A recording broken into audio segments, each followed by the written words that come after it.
রাধে রাধে। শ্যামলী মণ্ডল YouTube channel থেকে তোমাদের সামনে আবার একটা নতুন ভিডিও নিয়ে হাজির হলাম, ব্লগ ভিডিও নিয়ে। তো তোমরা দেখতে থাকো আমি আজকে কি রেসিপি বানিয়েছি। দেখো, দেখতে কেমন মাছের চাকা চাকা মনে হচ্ছে না? তো এই রেসিপিটা বানানোর জন্য কী নিয়েছি দেখো। জামবাটিতে আমি দুধ নিয়েছি, জামবাটিতে দুধ নিয়েছি। আর এই যে কড়াইটা বসিয়ে দিয়েছি, ওভেনটা জ্বেলে দিয়েছি। তো দেখো, দুধটা আমার গরম করতে ওই দুধটা ফুটেও গেছে। দেখো কত সুন্দর দুধটা ফুটে গেছে। তো ফুটানো দুধ নিয়ে কি করা যায় বন্ধুরা, দেখতে থাকো তোমরা সবাই। দেখো, এইটা কি বলো তো, ভিনিগার।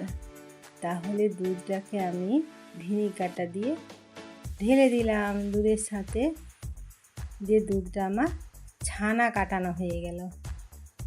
দুধ থেকে দেখো কত সুন্দর ছানা হয়ে গেছে।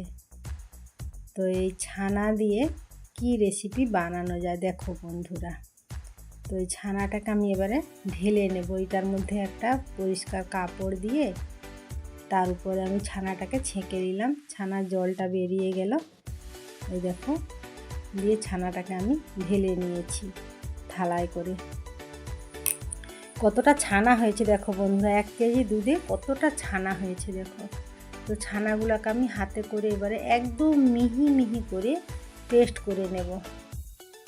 এরকম হাতে করে পিষে পিষে হাতে তালু দিয়ে ঘষে ঘষে ঘষে ঘষে পুরো পেস্ট করে নেব ছানাটাকে। একদম একটু যেন না দানা দানা ভাব থাকে। তো আমার পেস্ট করা হয়ে গেছে।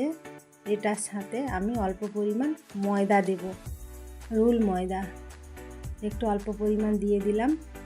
এর সাথে একটু জিরা দেব, একটু অল্প পরিমাণ জিরা দিলাম 1 চামচ।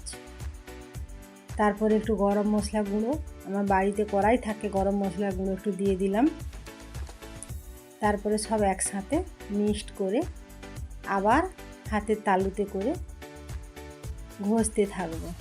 ঘষতে ঘষতে দেখো কত সুন্দর হয়ে গেছে দেখো, অথচ জলও দিতে হয় না। ঘষতে ঘষতে কত সুন্দর। পরিমাণ মতো নুনও একটু দিয়ে দিলাম তার সাথে। আবার হাতে করে এরকম ঘষতে থাকবো তালুতে করে। তো দেখো, একটা আমি ডো পাকিয়ে নিলাম, ঘষে ঘষে একটা ডো পাকিয়ে নিলাম। তো এতে এবারে একটু গামছা ভিজিয়ে ঢেকে রেখে দেবো 5 মিনিট। তো চলো, এইবার আমি এতে কি মশলা দেবো। 4 মগজ নিয়েছি, কাজু বাদাম নিয়েছি, 4টে কাঁচা লঙ্কা নিয়েছি, আর আদা কুচি আর টমেটো কুচি। এগুলো একসাথে মিক্সার গ্রাইন্ডারে দিয়ে পেস্ট করে নেব। পেস্ট করা আমার হয়ে গেছে।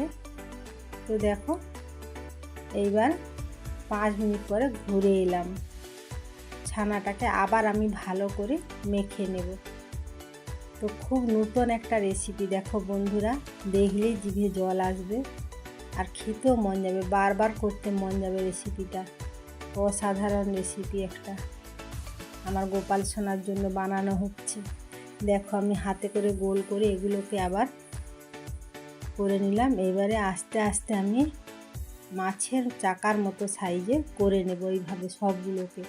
কিন্তু এইটা খুব সাবধানে করতে হবে, হাতের না একটু বেশি বড় সহ্য হচ্ছে না। হ্যাঁ, তার জন্য একটু একটু ফেটে ফেটে যাচ্ছে।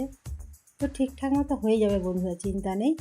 ফেটে গেলেও ঠিকঠাক মতো সব আমার রেডি করা হয়ে গেছে। আস্তে আস্তে আমি এবারে সবগুলো করে নেব। এইভাবে আমি প্রতিটা মাছের চাকা আমার হয়ে গেল। ছানার মাছতে কড়াইতে আমি সানফ্লাওয়ার অয়েল দিয়ে দিলাম। তো দেখো, তেলটা আমার গরম হয়ে গেছে। একটা একটা করে সব ওই যে মাছের চাকাগুলো করে রেখেছিলাম ওগুলো সব দিয়ে দেব। দিয়ে ওগুলো লাল লাল করে ভেজে নেব। তো বন্ধুরা, নিরামিষের দিন তোমরা যদি ভাবো নিরামিষে কী করব, একদম কোনো রকম ঝামেলা ছাড়াই ছানার এরকম মাছ বানিয়ে তোমরা খেতে পারো। দেখো কত সুন্দর লাল লাল করে ভেজে নিয়েছি। আবার কড়াইতে আমি তেল দিয়ে দিলাম। শুকনো লঙ্কা, তেজপাতা, কালো জিরে ফোড়ন একটু দিয়ে দিলাম। দিয়ে ওগুলো একটু পেকে গেলে তার সঙ্গে একটু চিনিও দিয়ে দিলাম। তো তার সাথে ওই যে পেস্ট করা মশলাটা সবটা আমি দিয়ে দিলাম। তো আস্তে আস্তে ওটাকে আমি নাড়াচাড়া করতে থাকবো। তো বন্ধুরা, আমার এই রেসিপিটি তোমাদের যদি ভালো লেগে থাকে একটা লাইক, কমেন্ট আর শেয়ার করে দিও, কেমন? এদের হলুদ দিলাম একটু 1 চামচ, জিরে গুঁড়ো 1 চামচ, হলুদ ধনে গুঁড়ো দিলাম। তো দেখো মশলাটা আমার তেল ছেড়ে গেছে, দেখো কত সুন্দর তেল ছেড়ে গেছে, দেখো তাহলে বুঝে নেব আমার মশলাটা ভাজা হয়ে গেছে।